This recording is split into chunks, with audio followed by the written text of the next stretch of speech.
جو بہت بڑی گرفت ہوگی، انا منتقمون، چونکہ ہم ظاہر ہے کہ جب لوگ ایول میں ہوتے ہیں تو ہم انتقام لینے والے بھی ہیں۔ یہ جو ناظرین جو آیات ہیں 9 سے 16 تک یہ جو پیراگراف ہے، بیسیکلی اس کا بیک گراؤنڈ یہ ہے کہ مکہ میں ایک ایسا قحط آ گیا تھا کہ جس میں لوگوں کو اتنی بھوک لگتی تھی کہ ان کو آسمان میں بھی غبار نظر آتا تھا جیسے کہ دھواں ہوتا ہے، اور وہاں پہ قحط کی بنیاد پہ لوگوں نے رسالت مآب سے دعا کی تھی کہ دعا کریں کہ یہ قحط کا سیزن ہم سے دور ہو اور ہمیں ہمارا روزگار جو ہے وہ بحال ہو۔ تو ناظرین جو چوتھا پیراگراف ہے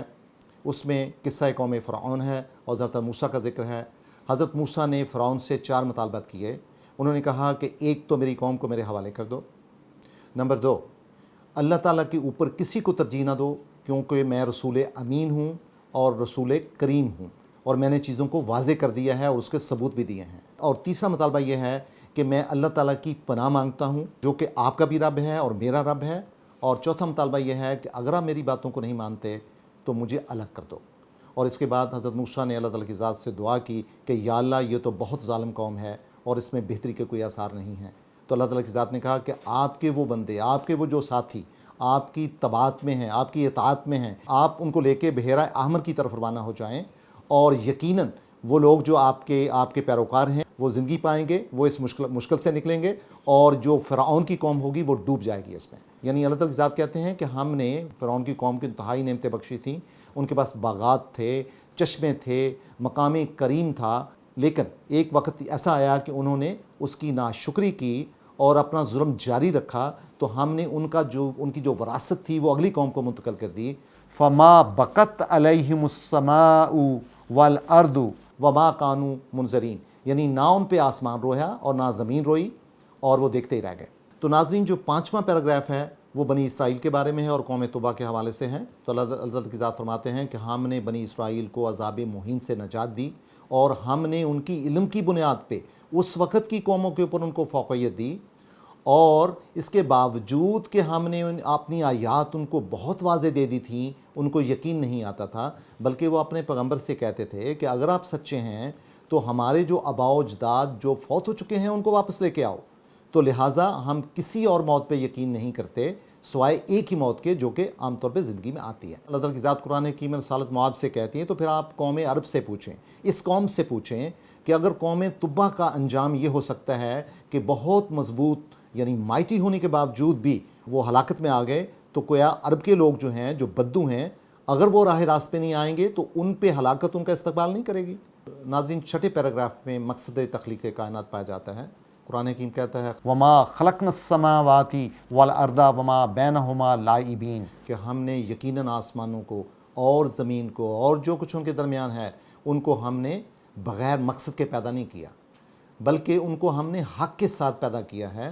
لیکن اکثر لوگ اس پہ یقین نہیں کرتے۔ اور ایک ایسا دن بھی آئے گا جس دن کے لوگوں کو ایک مقام پہ اکٹھا کیا جائے گا، اور یقیناً وہ فیصلے کا دن ہوگا، یعنی لا یغنی مولاً عن مولاً شیئا، اور اس دن کوئی ایک دوست بھی دوسرے دوست کو فائدہ نہیں دے سکے گا، ولا ہم ینصرون، اور نہ ان کو ریپریو کیا جائے گا، نہ ان کی کوئی مدد کی جائے گی۔ ہاں ایک ایکسیپشن ہوگی، الا من رحم اللہ ہو، کہ اللہ تعالیٰ کا رحم جو ہے وہ ایک بہت بڑی ایکسیپشن ہوگی، یعنی اس کے سامنے تو کوئی چیز حاوی نہیں، چونکہ اللہ تعالیٰ کی رحمت جو ہے وہ یونیورسل ہے، آفاقی ہے۔ اور اس کی کیا وجہ ہے؟ انہ هو العزیز الرحیم، کہ اللہ تعالیٰ کی ذات جو ہے وہ مائٹی ہے اور وہ رحیم ہے، یعنی رحمان اور رحیمیت اللہ تعالیٰ کی ذات کی صفات خداوندی ہیں، تو لہٰذا اللہ تعالیٰ کی رحمت پوری کائنات کو اپنے اندر گھیرے ہوئے۔ ناظرین جو 7واں پیراگراف ہے وہ مناظر جہنم پائے جاتے ہیں، اور اس میں کہا جاتا ہے کہ آپ کو وہاں پہ انا شجرۃ الزقوم، کہ زقوم کا درخت پایا جائے گا، جو کہ وہاں جو سنرز ہیں، جو گناہ گار ہیں، ان کا کھانا ہوگا، اور وہ تانبے کی طرح ان کے پیٹ میں ابر رہا ہوگا، اور وہ انتہائی گرم ہوگا۔ خذوہ فاعتلوہ الی اسفل جحیم، اور کہا جائے گا کہ ان کو پکڑو، یعنی جو مجرمین ہوں گے، ظالمین ہوں گے،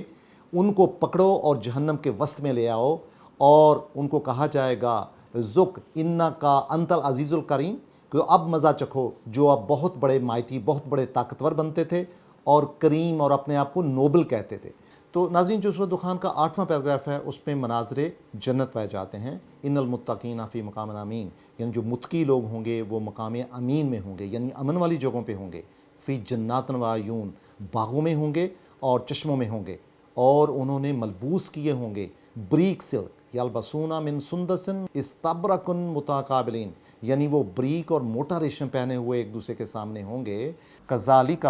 وزوجناہم بحور عین، اسی طرح کی نعمتیں ان کو میسر ہوں گی ایک ایسی کمپنی میں جو انتہائی پاکیزہ اور انتہا کی خوبصورت ہوگی. وہاں ہر طرح کے پھل اویلیبل ہوں گے، وہاں پہ کوئی موت نہیں ہوگی بلکہ ابدی زندگی ہوگی. لا یذوقون فیہا الموت، یعنی وہ موت کا مزہ نہیں چکھیں گے الا الموت الاولی، سوائے اس موت کے جو اس سے پہلے انہوں نے، یعنی دنیاوی موت جو چکھ چکی ہوگی، اس کے علاوہ کوئی موت نہیں ہوگی، یعنی زندگی وہاں پہ ابدی ہوگی. اور وقاہم عذاب الجحیم، اور ہر طرح کے عذاب کو ان سے اٹھا لیا جائے گا. تو قرآن حکیم کہتا ہے کہ فضلا من ربک ذالک هو الفوز العظیم، یہ پیور اللہ تعالیٰ کا فضل ہے اور یہ بہت بڑی کامیابی ہوگی. تو ناظرین جو زوجناہم بحور العین ہے، اس کے بارے میں ذرا واضح کر دوں کہ عام طور پہ یہ تصور پایا جاتا ہے کہ وہاں پہ حوروں کو جو مومن لوگ ہیں ان کے ساتھ بیاہ دیا جائے گا. یہ تصور اپنی حقیقت میں یہ ایسے نہیں ہے جیسے لوگ سمجھتے ہیں، چونکہ یہ آیات متشابہات میں آتا ہے. اس کی وجہ یہ ہوتی ہے کہ اگر آپ قرآن حکیم کی آیات کو اس کے سیاق و سباق میں، اس کے نظم میں، اس کی ایٹمالوجی میں اور اپنی عقلی استدلال میں سمجھیں گے تو یہ چیز واضح ہوتی ہے کہ وہ زوجناہم بحور العین بیسیکلی ایک ایسی کمپنی ہوگی جو کہ انتہائی پاکیزہ ہوگی اور انتہائی خوبصورت ہوگی. کیونکہ حور کہتے ہیں ایک ایسی چیز کو جو سپاٹلیس ہو، ان بلیمشڈ ہو، یعنی اس پہ کوئی داغ یا دھبا نہ ہو، وہ پچ وائٹ ہو یا پچ بلیک ہو. اور عین کہتے ہیں اس چیز کو جو خوبصورت ہو، عین چشمے کو بھی کہتے ہیں اور آنکھ کو بھی کہتے ہیں. کذالک کا مطلب یہ ہے کہ اسی طرح کی نعمتیں، جو نعمتیں باغ اور عیون، یہ آیت سے پہلے جن نعمتوں کا ذکر ہے اسی سیکوینس میں اس آیات کو بتایا گیا ہے. اور پھر عقلی استدلال بھی یہ کہتا ہے کہ وہاں پہ جو نعمتیں ہوں گی وہ مرد عورتوں کے لیے برابر ہوں گی، یعنی اس میں کوئی جینڈر کا کوئی کانسیپٹ نہیں ہوگا. اور ویسے بھی جو جنت کا ماحول ہوگا وہ کوئی میٹریمونیل نہیں ہوگا، it's more a mental state, یعنی یہ اسٹیٹ آف ہیپینس ہوگی، اسٹیٹ آف ٹرنکلٹی ہوگی اور اسٹیٹ آف پیس ہوگی. اور اگر ہم اس کی ایٹمالوجی پہ، اس کے معنوں پہ بھی غور کریں تو زوج کا مطلب ہوتا ہے جو چیز آپ کی کمپنی میں ہو، آپ کے سامنے ہو. جو ازواجی زوج ہوتا ہے وہ ہم نے اس کا ایک پورشن ہے، اس کا ایک سیگمنٹ ہے جو سے لیا گیا ہے.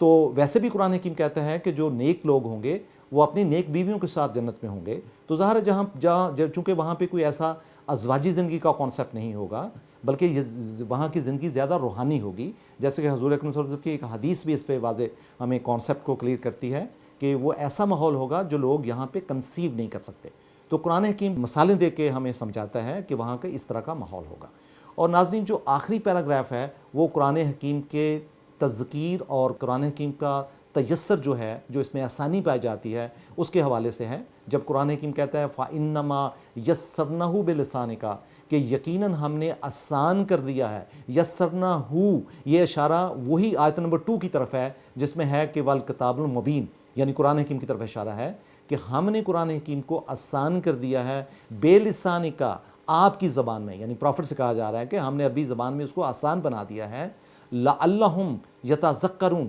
تاکہ وہ لوگ اس کی تذکیر میں آئیں. ذکرہ کا مطلب ہوتا ہے کسی چیز کو اپنے دماغ میں بار بار ویو کرنا اور ریویو کرنا، اس کو کہتے ہیں تذکر. تو قرآن حکیم اس لیے آسان ہے کہ اس کی 1850 اگر ہم اس کی روٹس لے لیں، اس کے علاوہ 4500 اس کے الفاظ بنتے ہیں اور اس کے اوپر جو کوئی 78,000 یا کچھ مقامات میں کچھ زیادہ بھی الفاظ ہیں کہ یہ ٹوٹل الفاظ قرآن حکیم کے بنتے ہیں، جو کہ اگر بندہ گرامر سمجھتا ہے تو اس کے لیے بہت آسان ہے. اور ویسے بھی قرآن حکیم کے جو الفاظ ہیں وہ روٹ پہ بیس کرتے ہیں، اور روٹ کو جب آپ سمجھتے ہیں تو باقی الفاظ بھی آپ کے اوپر ان کا جو الفاظ اور معنی ہوتے ہیں وہ کھلتے ہیں اور چیزوں کی بہت ہی کمپریہنسو طریقے سے سمجھ آتی ہے. تو سورہ دخان کی آخری آیت ہے فَارْتَقِبْ إِنَّهُمْ مُرْتَقِبُونَ. تو پھر قرآن حکیم آخری آیت میں یہ چیلنج کرتا ہے، رسالت میں آپ کو یہ کہا چاہتا ہے تو پھر یہ انتظار کریں،